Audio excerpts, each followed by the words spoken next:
E agora, o mundo em que vivemos. Uma análise dos acontecimentos atuais à luz da Bíblia. Com o pastor Érico Rodolfo Bussinger.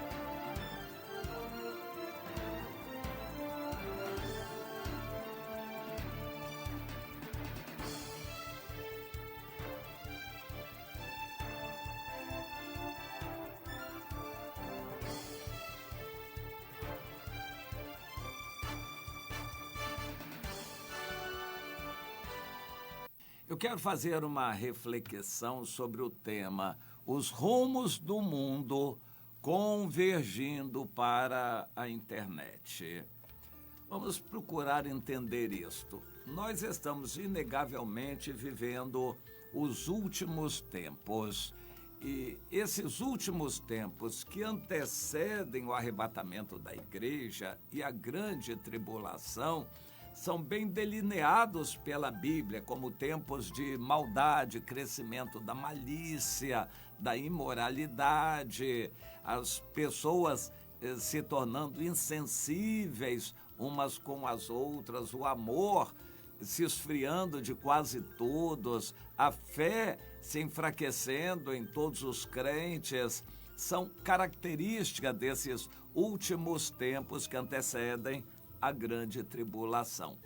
E nós precisamos localizar a nossa atuação em relação ao mundo para a gente não estar contribuindo para o curso do mundo e não estarmos nos afastando da vontade de Deus. Deus nos criou como seres humanos sociáveis para estarmos em contato uns com os outros, valorizarmos a família e a família ser uma escola de vida. A educação é trazida em família. Pais que receberam instrução e educação em suas respectivas famílias se unem e somam seus esforços para ensinar melhor os seus filhos e condicioná-los para a vida. A igreja é uma família e, de certa forma, ampliada, porque o objetivo de Deus com a igreja é termos contato uns com os outros e evangelizarmos, discipularmos, ajudarmos os irmãos a crescerem espiritualmente, nos aperfeiçoarmos na unidade e juntos sermos felizes, glorificando a Deus, exaltando Deus, dando culto a Deus. Igreja é para isto. Isso é a essência da igreja, o contato, a comunhão, o relacionamento. Aí entra o discipulado, que é fundamental, é um contato pessoal. Pode até ser complementado pela internet, mas é essencialmente um contato pessoal.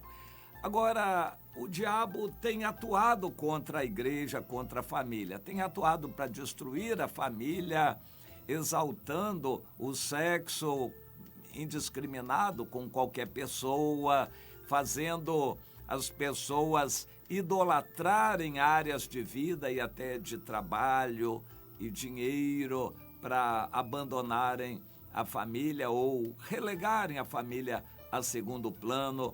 As famílias têm sido destruídas por separações e incentivo ao divórcio. As igrejas, sem poder fazer muita coisa, têm aceitado essa realidade, a destruição dos lares. Mas o diabo ataca a igreja também, e uma das armas mais fortes do diabo contra a igreja é a massificação. A igreja é para ser pequena, um grupo pequeno, onde as pessoas conheçam umas às outras e tenham contato umas com as outras, e esse contato caminhe na direção de ser comunhão, porque contato é uma coisa, você vê uma pessoa, cumprimenta, isso é uma coisa. Você ter comunhão com aquela pessoa, vida em comum, é outra coisa. O contato é necessário, mas não é suficiente. Deus quer comunhão. E a maioria dos crentes só tem contato uns com os outros quando tem. Porque numa igreja massificada, nem contato a pessoa tem. com os outros. E a essência da igreja é a comunhão. A mutualidade cristã, amai-vos uns aos outros, levai a carga uns dos outros, suportai-vos uns aos outros, e assim por diante. A manifestação do fruto do Espírito é de uns para com os outros. Numa igreja grande, massificada, não existe nada disto. Satanás gosta muito de igrejas grandes e massificadas, porque ali as pessoas são anônimas, não são incorporadas em comunhão nenhuma, porque apenas assiste a reunião e quando também não assiste, ninguém dá falta dela. Cada um ali é um número na massa, não é ninguém. Numa igreja grande e massificada, o crente não é ninguém ali. Isso é o início do diabo fazendo com que a igreja perca a sua natureza de ser uma família, de cada membro conhecer um ao outro, de ser um corpo de Cristo. As igrejas grandes e massificadas não são corpo, não são família, são uma empresa religiosa produzindo shows e espetáculos religiosos. Isto é uma empresa religiosa, isso não é igreja. E quem está ligado a uma igreja grande e massificada está sendo enganado, porque ele não está em comunhão, a ceia para ele não tem o mínimo sentido, a pessoa não sabe o que é levar a carga de irmãos, ele nem sabe quem são os irmãos, porque ele se limita a assistir reunião. E isso tem deturpado muito mesmo o propósito de Deus para com a igreja. As igrejas grandes e massificadas são uma afronta a Deus, um palco para desfile de celebridades e desfile de modas e, enfim, para esconder as pessoas e o pecado das pessoas. As igrejas grandes escondem o pecado das pessoas. As pessoas são anônimas ali dentro, ninguém conhece ninguém. Eu perguntei uma vez a um primo, primo, como é ser membro de uma igreja com 55 mil membros? Ele falou, não é nada, não significa nada, as pessoas lá, cada um tem o seu caminho, eu não conheço ninguém. A minha igreja verdadeira é a minha célula de casais da qual eu faço parte. Interessante, a igreja ampla tinha mais de 50 mil membros, mas ele ignorava aquilo, não tinha o mínimo sentido para ele aquela multidão. Ele se relacionava apenas com aquele grupo pequeno que era a célula da qual ele fazia parte. Pois é, o diabo, num primeiro estágio, massificou as igrejas, fazendo com que as pessoas não tenham compromisso, vão lá apenas para assistir. Então, o templo é importante, a reunião, a organização da reunião, o show religioso, isto distrai as pessoas de viver a vida cristã. Eu creio que muita gente vai para o inferno porque eles não estão ligados, não fazem parte do corpo, eles assistem uma religião, um show religioso. Isto não é fazer parte do corpo. Bem, o passo seguinte de Satanás é apavorar as pessoas, seja com problemas de segurança e assaltos na redondeza da igreja, e muitos crentes deixam de ir à igreja. Tudo isso empurra a igreja para a internet. O mundo todo está sendo empurrado para a internet, e a igreja também. O diabo está facilitando as igrejas irem para a internet. Os crentes que só assistiam a reunião numa igreja grande massificada acham que é a mesma coisa assistir presencialmente ou assistir em casa. É só assistir. Ele só faz assistir. Você entende isso? Assistir lá, no meio daquela multidão, não conhecer ninguém, e assistir em casa através da televisão, da internet, está no mesmo, é só assistir. Eu não vou nunca me esquecer daquela irmã que uma vez veio para o nosso meio e ela diz, pois é, eu lutei para entrar numa igreja, eu queria entrar, mas nunca ninguém me convidou, até que um dia eu criei coragem, vi um lugar lá atrás e eu corria assim escondidinha e fiquei naquele lugar. E podia ser que alguém me botasse para fora, mas como ninguém me botou para fora, e no final da reunião foi dito que todos estavam convidados para voltar na próxima reunião, eu fiquei muito feliz. Eu voltei e gostei e fiquei assistindo os cultos daquela igreja. Eu fiquei 5 anos lá assistindo às reuniões daquela igreja. Nunca uma pessoa sequer se dirigiu a mim para perguntar quem eu era, como é que era a minha vida. Pois é, 5 anos ignorada. Se você está numa igreja assim, ou assistindo em casa pela internet, dá no mesmo. E o diabo vai dizer, na internet é melhor. O diabo vai convencer você de que é mais cômodo, não vai correr o risco de ser assaltada no meio do caminho. Você assistindo o culto de casa, não vai se preocupar com roupa, se enfeitar. Essa é uma preocupação dos que assistem igrejas grandes. Não podem ir com qualquer roupa, porque vão ser vistos, alguém vai rir, vai zombar, se a roupa não está combinando, se não é da moda. Então, quando você assiste o culto de casa, não tem esse problema. Você fica livre da preocupação com roupa e outras questões. E em casa, sua mãe, por exemplo, está um pouco adoentada, se acontecer uma emergência, em casa é mais fácil você receber a notícia. Então, em casa, assistindo o culto é melhor para você. O diabo vai convencendo os crentes de que assistir o culto pela internet é melhor. E o relacionamento, ao invés de você ter um relacionamento de discipulado real, presencial, começa a ter através da internet. E você começa a se relacionar com as pessoas em grupos, faz um grupo aí do Facebook, do WhatsApp, né, lá do aplicativo que for, você faz um grupo e você participa com os outros desse grupo. Todo mundo sabe que o relacionamento através da internet é um pouco artificial. A gente não consegue ser verdadeiramente nós mesmos na internet. E a internet é muito passível de artificialismo, de engano. A pessoa não tem coragem de falar uma coisa pessoalmente, mas na internet ela fala. É um relacionamento mais, assim, artificial. E outros aspectos que fazem com que a pessoa já fique ligada na internet. Ele já usa o celular direto, é só na hora do culto mudar para assistir o culto.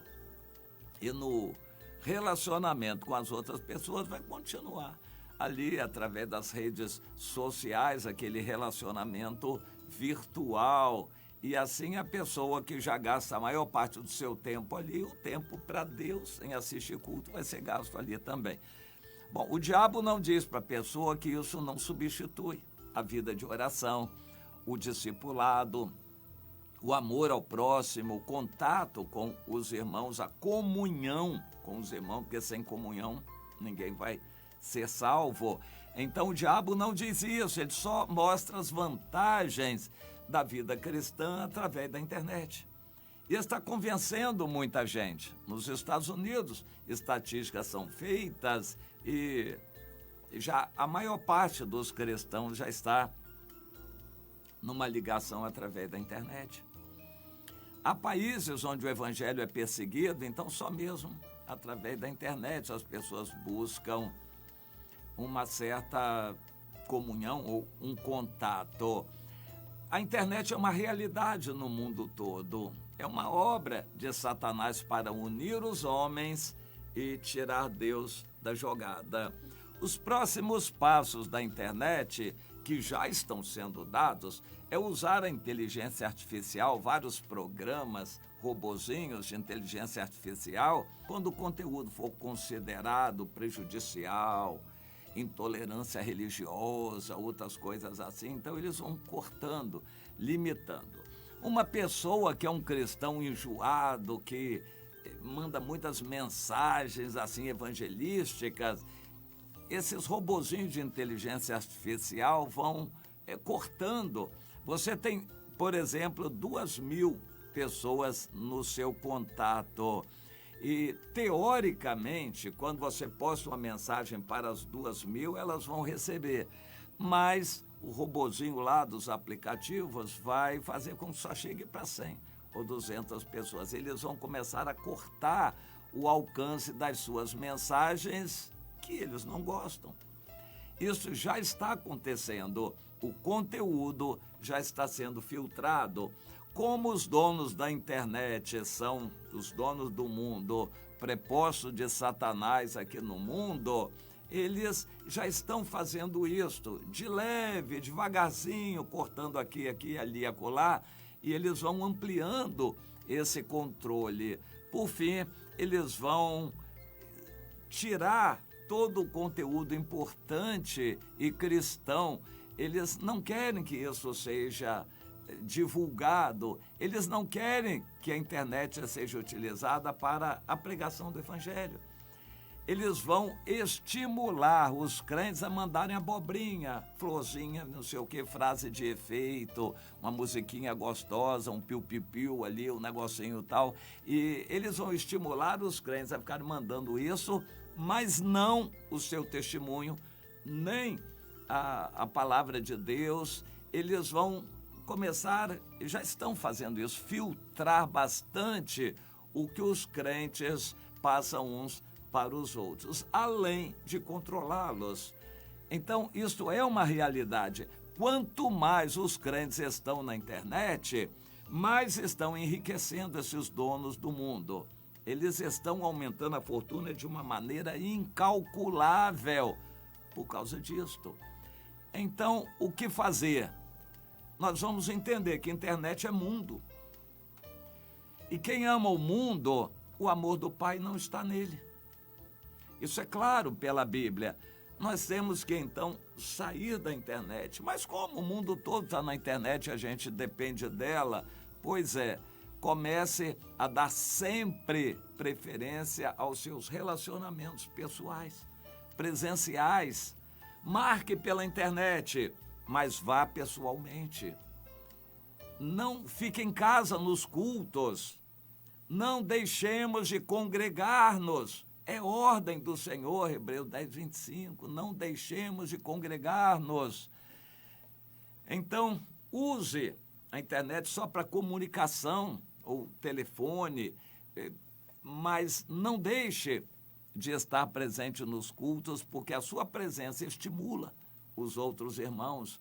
Não deixe de ter contatos pessoais para discipular alguém ou para ser discipulado por alguém.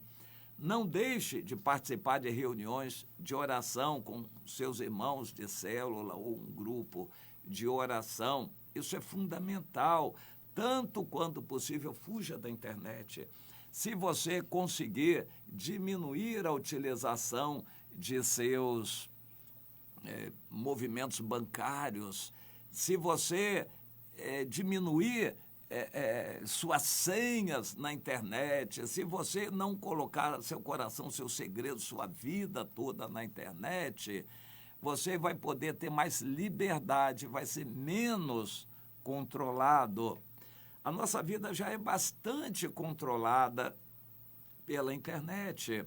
E os donos da internet, por enquanto, não estão usando a internet para obrigar as pessoas a uma adoração a Satanás, o que vai acontecer na grande tribulação. Mas eles já estão preparando o tal de metaverso aí, um universo virtual ao qual eles querem dar muita realidade. Isso é para envolver as pessoas. E daqui a pouco eles vão trazer motivos outros para você adorar esses avatares aí, esses outros assuntos que vêm.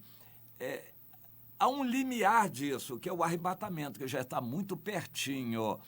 Até o arrebatamento, nós entendemos que Deus não vai permitir o diabo enganar os crentes. Ele vai enganar, se possível, até os próprios eleitos. Mas Deus não vai deixar que quem tem o Espírito Santo seja enganado assim.